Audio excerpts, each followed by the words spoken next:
اس کو اگر 100 دفعہ کوئی شخص پڑھ لے، اچھا، لا حول ولا قوت الا باللہ، صحیح صحیح، لیکن پڑھنا کیسے ہے؟ پڑھنا اس طرح نہیں ہے کہ آپ بس پڑھتے جائیں، یہ ہے کیا؟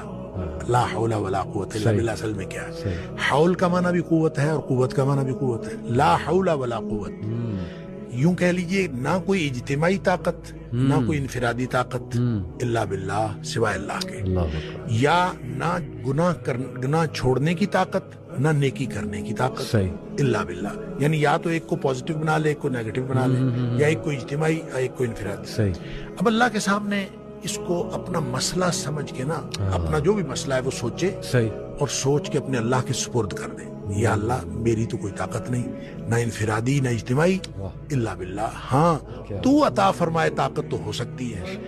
یوں میں اس کو کہتا ہوں یہ بے بسی کا کلمہ ہے. بے بس آدمی اپنے اللہ کے سامنے بے بسی کا اظہار کرے اس کلمے کے ذریعے. صحیح صحیح، تو پھر یہ نبی پاک صلی اللہ علیہ وسلم نے فرمایا، جس شخص نے کہا تھا نا مجھے وسوسے آتے ہیں، جی، آپ نے فرمایا لا حول ولا قوت الا باللہ پڑھا کر، تیرے وسوسے بھی ختم ہو جائیں گے اور اس کے علاوہ اللہ تعالیٰ تیرے 100 مسئلے حل کر دے گا. واہ واہ، آپ اندازہ کریں، سبحان آپ اندازہ کریں ایک شخص کے 100 مسئلے ہوتے نہیں ہیں. صحیح.